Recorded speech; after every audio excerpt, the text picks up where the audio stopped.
I'm going to be the bigger person again for the thousandth time in my life.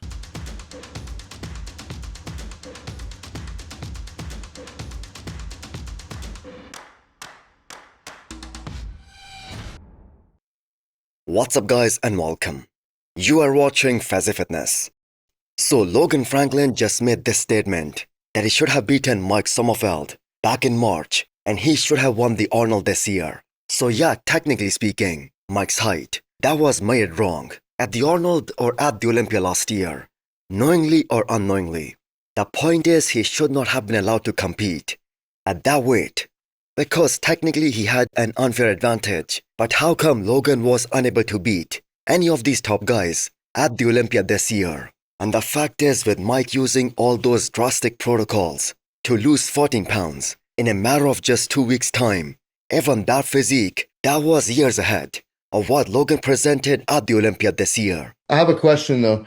So if I had that runner up and then, I was within my weight and then someone else that wins, the mic, and it comes out that he's however many Ah, height classes above his true height, who really won the mhm. show? If someone was, that is a really incorrectly good heighted. fucking point. So it's not even fair to compare these two guys. So Mike lost to Ramondino by just 1 point. And here we have Logan claiming that he's frustrated, that he wasn't compared with the top guys. He wasn't given a chance to stand next to the top 3. When the fact is he was outside of that top 12. And the reason is pretty damn simple.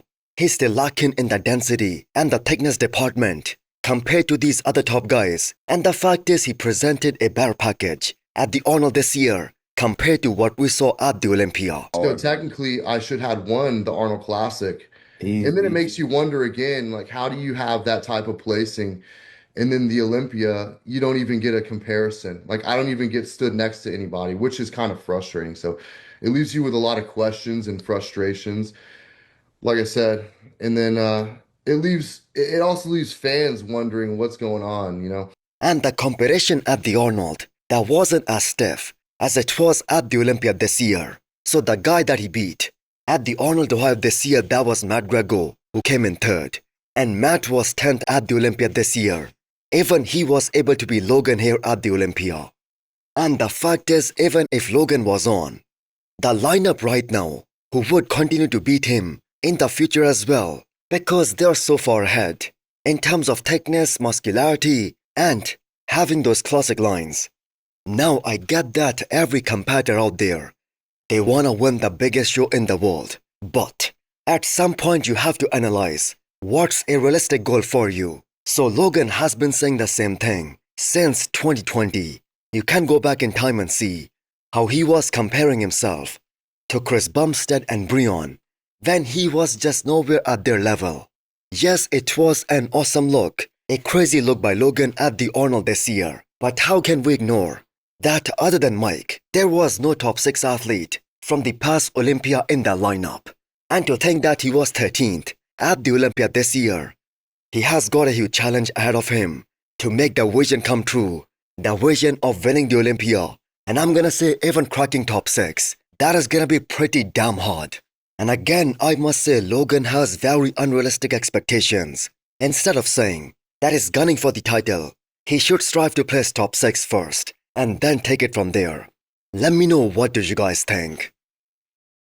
Before you scroll or blink too hard, have you subscribed yet? Please don't make me bring out the emotional blackmail. Hit that subscribe button and turn on the bell icon.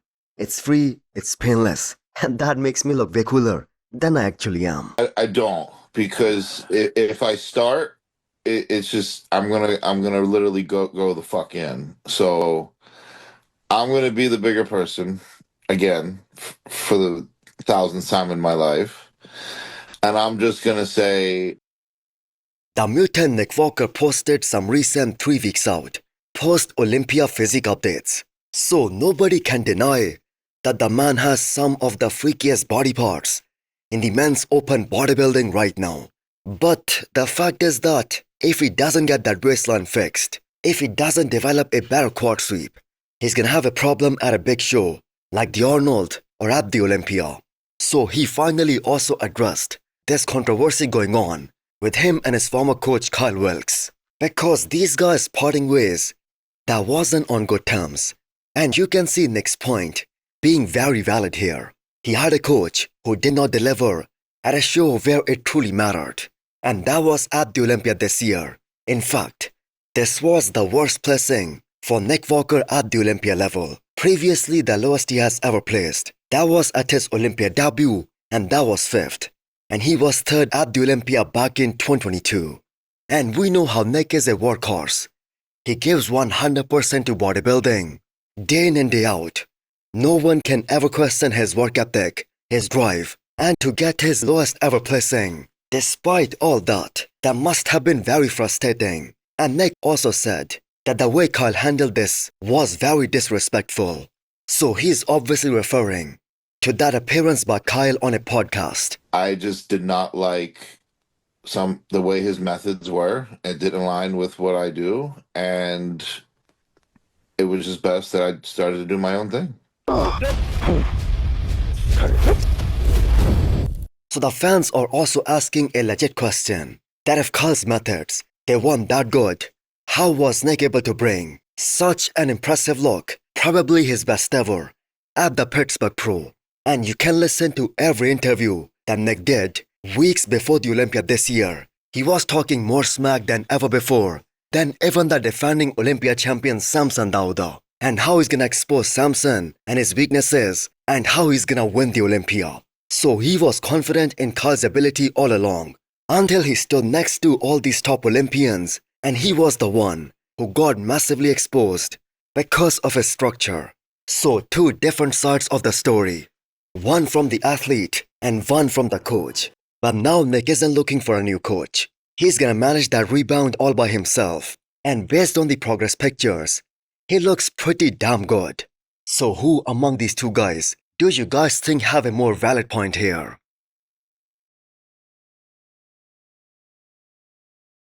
So just over a week out from watching one of the greatest physiques on the planet right now clean house, the fact that Kamal, the former 212 Olympia champion, he's still out there with Andrew in Romania, assisting him in his training and all the workouts, that is a big sign on how invested these guys really are in Andrew's journey from here onwards. Because the fact is, if he keeps on making all these improvements at this pace, and the fact that now he has shown us all how he can also come in peeled, then this is a future Olympia champion we are talking about. Now it did take him a few years to figure out what's the best look for him. And what we saw at the Olympia this year, that was the biggest and the most improved physique on the stage. Although I do feel like his Texas Pro 2024 version, he had more size, more raw factor.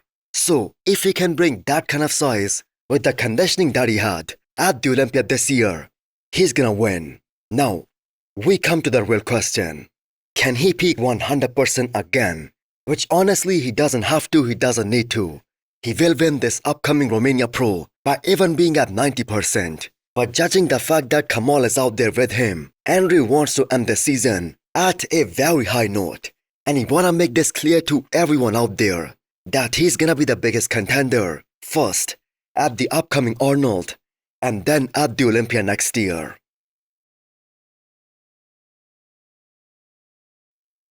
So could these be the latest training updates from Samson Dauda? So they were posted today on his stories, and the man is already stacking up plates on the leg press. So the biggest critique that Samson Dauda received at Proud Pro this year was that his legs, they did not come back to his trademark size that he normally has.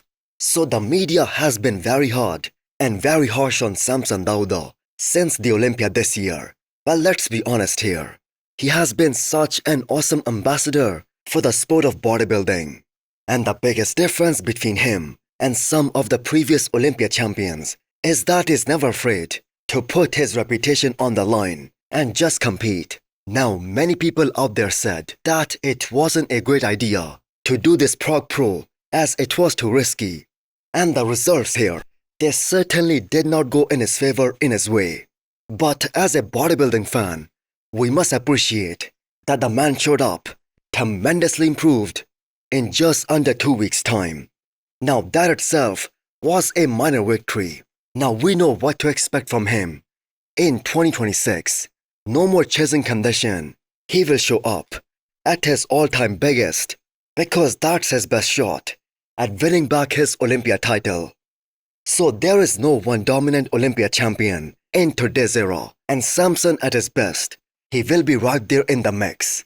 So hit the thumbs up button if you liked the video and smash the subscribe button if you wanna come back for more. Thanks for watching.